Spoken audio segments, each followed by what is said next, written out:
Yes, let's read this one. Pollution of the Ganges. This article may require copy editing for grammar, style, cohesion, tone, or spelling. You can assist by editing it. September 2023. Learn how and when to remove this template message. The ongoing pollution of the Ganges, the largest river in the Indian subcontinent, poses a significant threat to human health and the environment. The river provides water to about 40% of India's population across 11 states. It serves an estimated population of 500 million people, more than any other river in the world. It is severely polluted with human waste and industrial contaminants. Today, the Ganges is considered to be the fifth most polluted river in the world. Stretches of over 600 kilometers, 370 mi, are considered ecologically dead zones.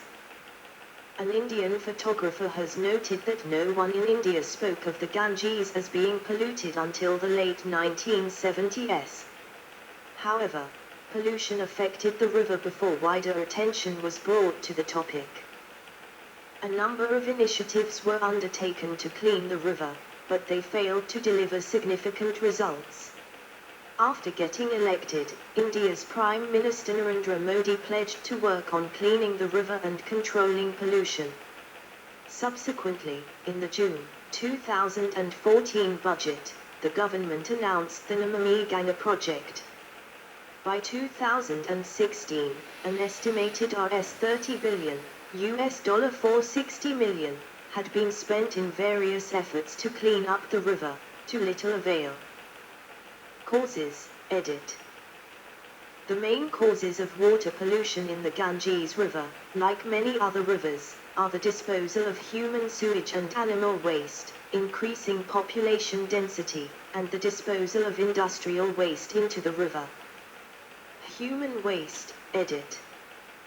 The river flows through 100 cities with populations over 100,000 residents, 97 cities with populations between 50,000 and 100,000 residents, and about 48 towns. A large proportion of the sewage with higher organic load in the Ganges comes from this population through domestic water usage. Industrial waste, edit. There are a large number of industrial cities on the bank of the Ganges, like Kanpur, Prayagraj, Varanasi and Patna, as well as tanneries, chemical plants, textile mills, distilleries, slaughterhouses, and hospitals. These cities and facilities along the Ganges actively play a role in polluting the river by dumping untreated waste into it. One coal-based power plant on the banks of the Pandu River, a Ganges tributary, burns 600,000 tons of coal each year and produces 210,000 tons of fly ash. The ash is dumped into ponds, from which a slurry is filtered, mixed with domestic waste urea, and then released into the Pandu River. Fly ash contains toxic heavy metals such as lead and copper. The amount of parts per million of copper released in the Pandu before it even reaches the Ganges is 1,000 times higher than in uncontaminated water. Industrial effluents account for about 12% of the total volume of effluent reaching the Ganges. Although a relatively low proportion, they are a cause for major concern because they are often toxic and non-biodegradable. Plastic and industrial waste, such as waste urea from factories that sit on the banks of the Ganges, are another cause of pollution. The most worrying problem facing the river is its increasing lack of water, which is being used for irrigation faster than it can be replenished. Religious traditions, edit. During festival seasons, over 70 million people bathe in the Ganges to cleanse themselves of their past sins.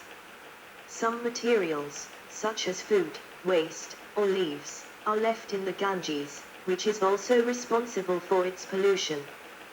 Traditional beliefs hold that being cremated on its banks and floating down the Ganges will cleanse the sins of those who die and carry them directly to salvation. In Varanasi alone, an estimated 40,000 bodies are cremated every year and deposited into the Ganges.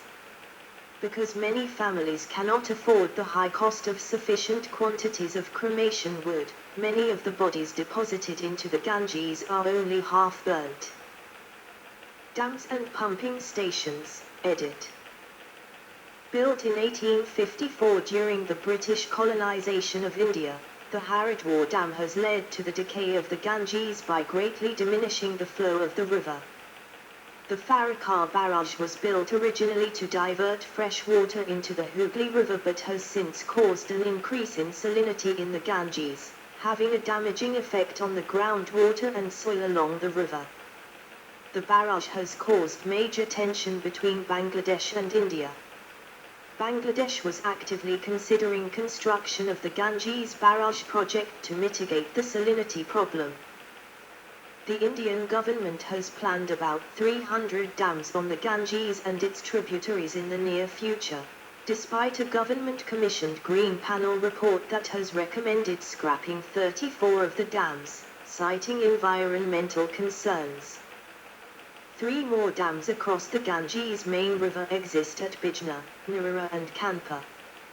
The dams at Bijna and Narora divert all the water, including base flows during the dry season, to the canals for irrigating areas up to Allahabad city.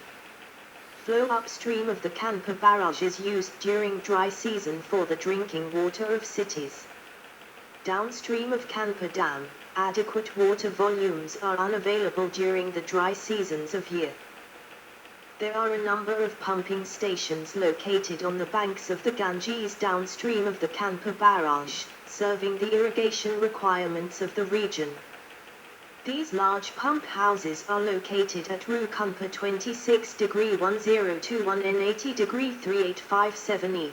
Kanjoli Kakar 25°1737 and 82°1315 E, Harkanipa Kalan 25°1257 and 83°0115 E, Hosawali 25°2046 and 83°1011 E, Shekpa 25°3213 and 83°1157 E, Kochakpa 25°2855 and 83°2511 E, Namule 25°2320 and 83°3211 E, Shoza 25°3111 and 83°5404 E. The irrigation facilities pump out most of the base flows in the main river downstream of Kanpur city. To keep the Ganges flowing and dilute polluted water inflows from habitations and industries, at least 5,000 casseques flow are required from Narora to Farakar at a minimum environmental flow during the 8-month-long dry season. This could be done by constructing storage reservoirs of capacity 100 TMCFT across the Ganges tributaries located upstream of Narora city and reserving the stored water only for minimum environmental flows. In addition, a series of cascading dam bridges are to be constructed across the river from Kanpur to Allahabad to increase the surface area of impounded polluted water in the river and serve as natural oxidation ponds. The intended effect is to have the accumulated pollutants wash away during the annual monsoon floods. Already, a number of dams are planned between Farakar and Allahabad to make the 1,620 kilometers length of the river navigable from Haldia to Allahabad under the National Waterway 1 project, which can be extended up the Kanpur. Statistics, edit. A 2006 measurement of pollution in the Ganges revealed that river water monitoring over the previous 12 years had demonstrated fecal coliform counts up to 100 million mpn per 100 ml and biological oxygen demand levels averaging over 40 mg/L in the most polluted part of the river at Varanasi. The overall rate of waterborne disease incidence, including acute gastrointestinal disease, was estimated to be about 66%.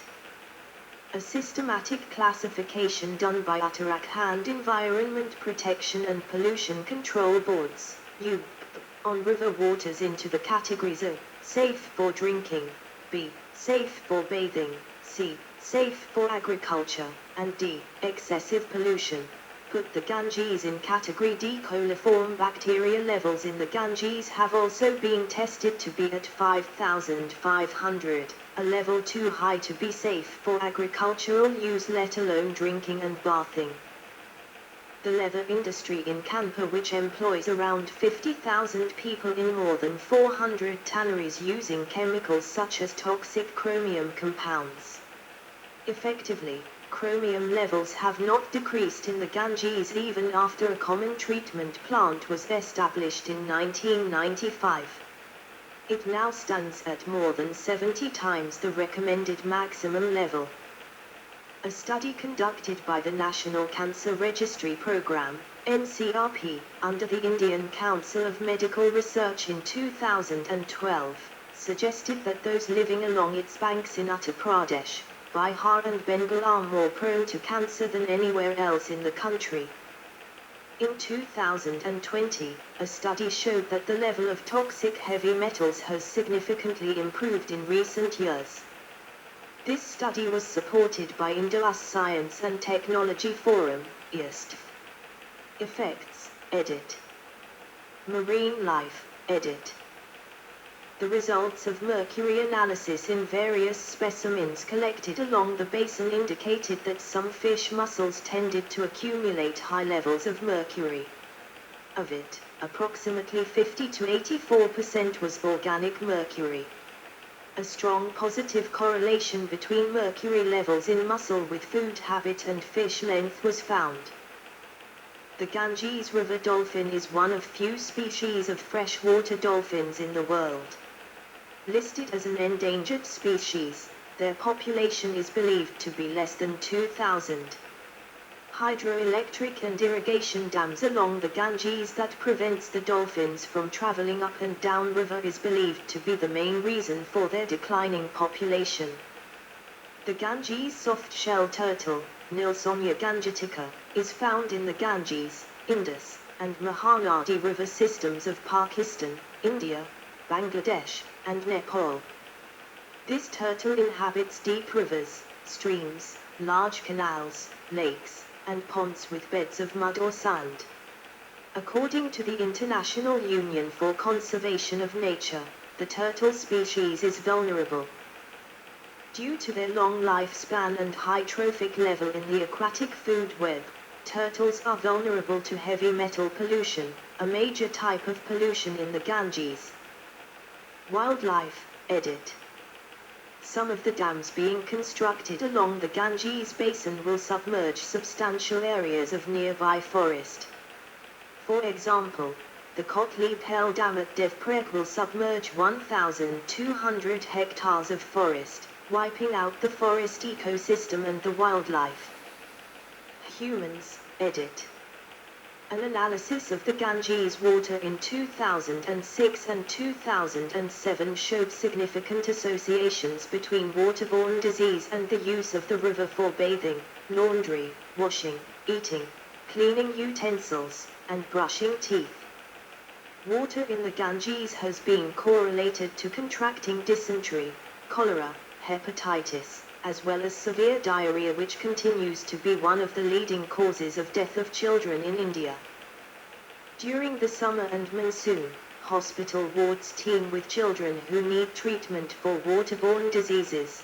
But according to S.C. Singh, a pediatrician at Varanasi Shiv Prasad Gupta Hospital, their parents rarely mention that they have been swimming in the river. They don't appear to have made the connection, he says. Clean-up efforts, edit. Ganga Mahasabha, edit. Ganga Mahasabha is an Indian organization dedicated to the Ganges, founded by Madan Mohan Malaviya in 1905.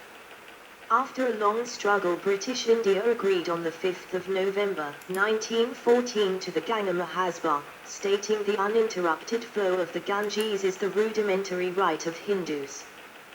The day is known as Ayaviral Ganga Samjauta Divas, Uninterrupted Ganga Flow Agreement Day, in the history of India. The agreement came into existence on the 19th of December, 1916, known as Agreement of 1916. The sanctity of the agreement is not preserved by the state and central governments of India after independence, though it is legally valid. More and more river water is diverted for irrigation use, exacerbating the pollution and strain. Ganga Action Plan, edit. The Ganga Action Plan, GAP, was launched by Rajiv Gandhi, then Prime Minister of India, in June 1985 with covering 25 Class I towns, 6 in Uttar Pradesh, 4 in Bihar and 15 in West Bengal. 862.59 crore were spent.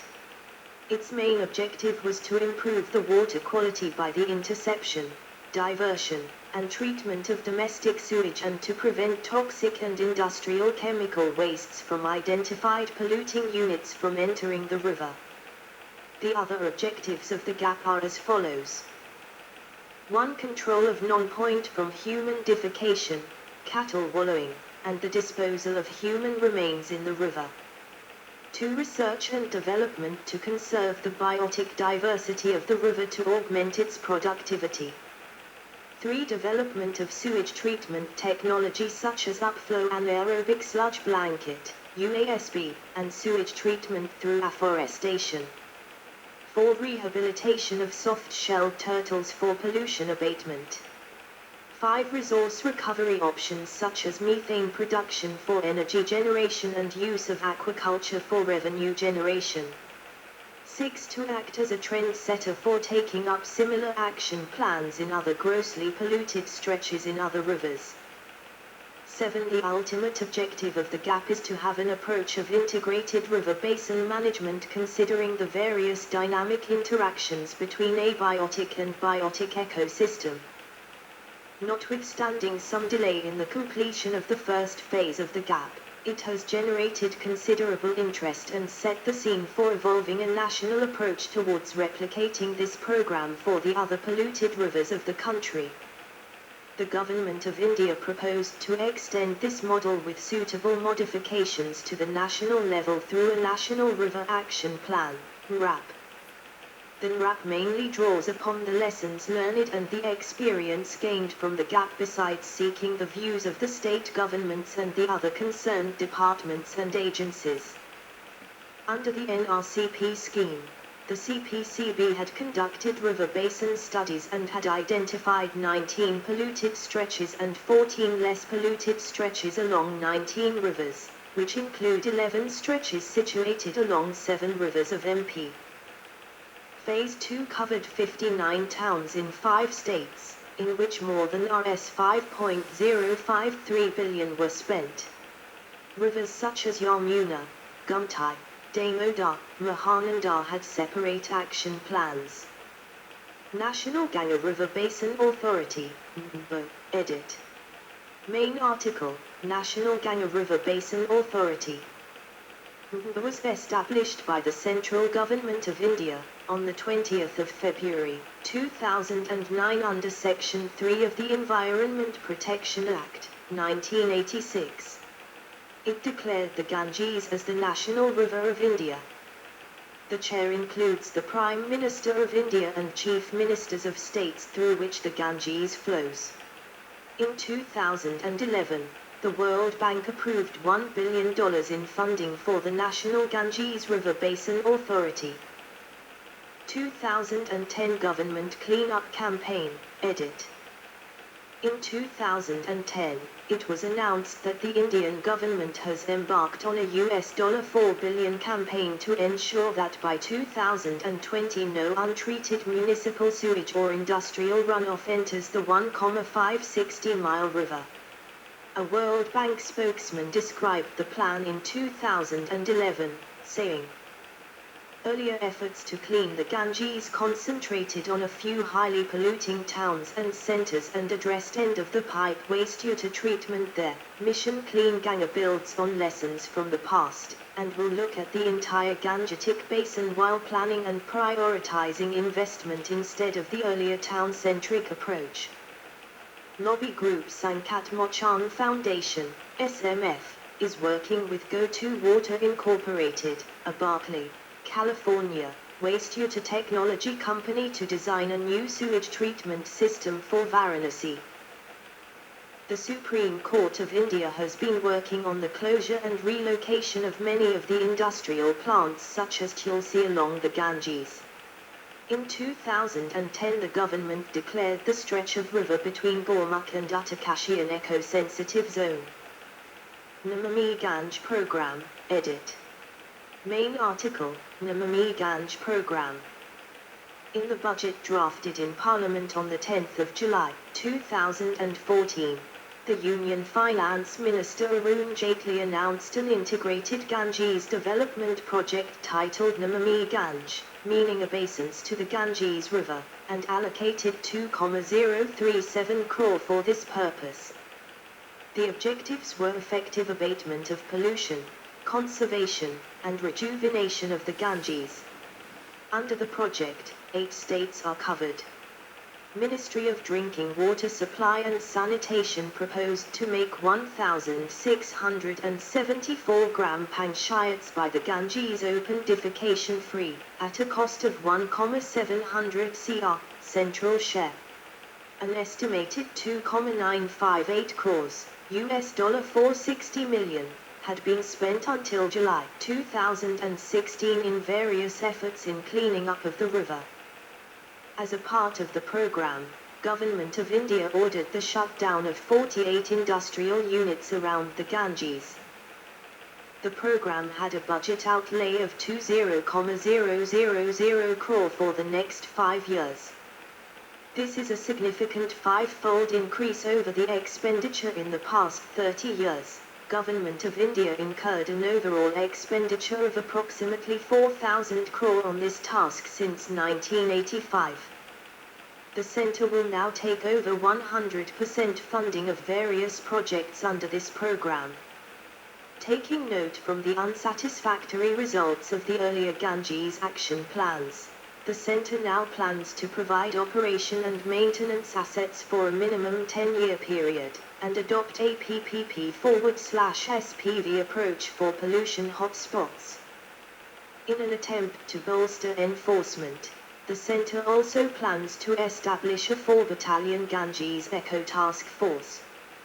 The program emphasizes on improved coordination mechanisms between various ministries or agencies of central and state governments. Major infrastructure investments which fall under the original mandate of other ministries.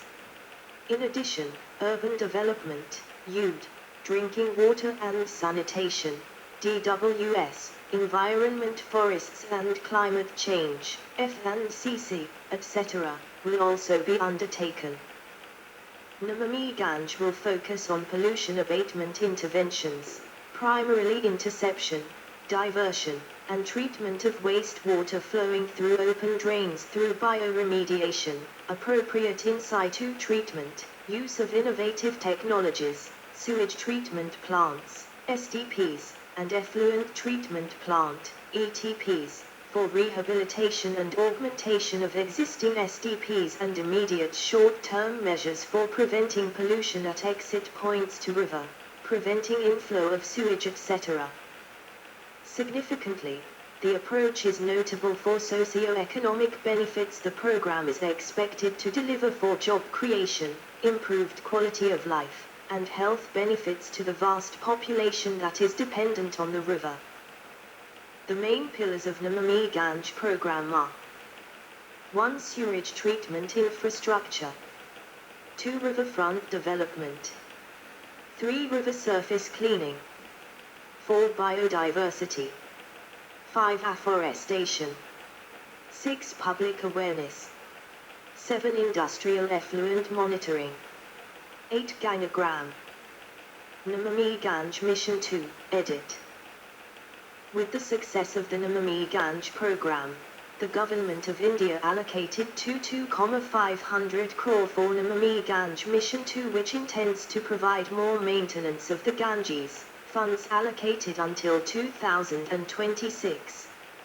From FY 2014-15 through the 31st of January 2023, the government provided the National Mission for Clean Ganga, NMCG, a total of 14,084.72 crore.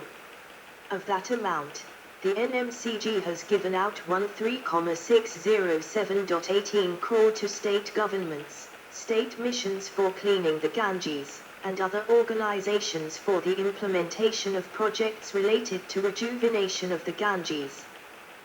Gangamanthan, edit.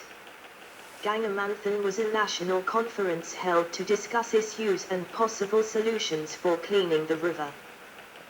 The conference aimed to take feedback from stakeholders and prepare a roadmap for rejuvenating the Ganges.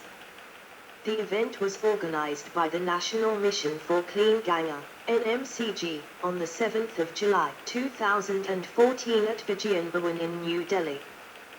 Nepal to release water during lean flow period. Nepal has constructed many barrages, excluding joint projects with India, or pump houses to divert the lean season river flows for irrigation purpose.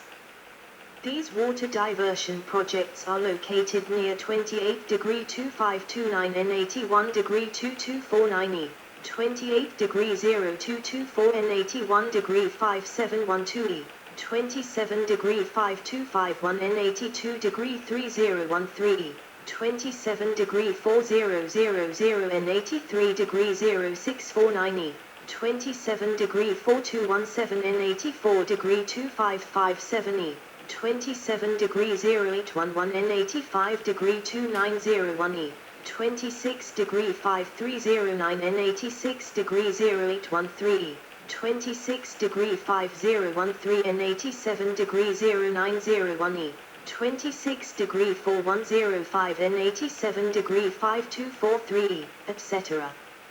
India, being lower riparian state, has right to claim share out of the river water flows from Nepal, similar to India entered into river water sharing agreement with Bangladesh, recognizing it as lower riparian state.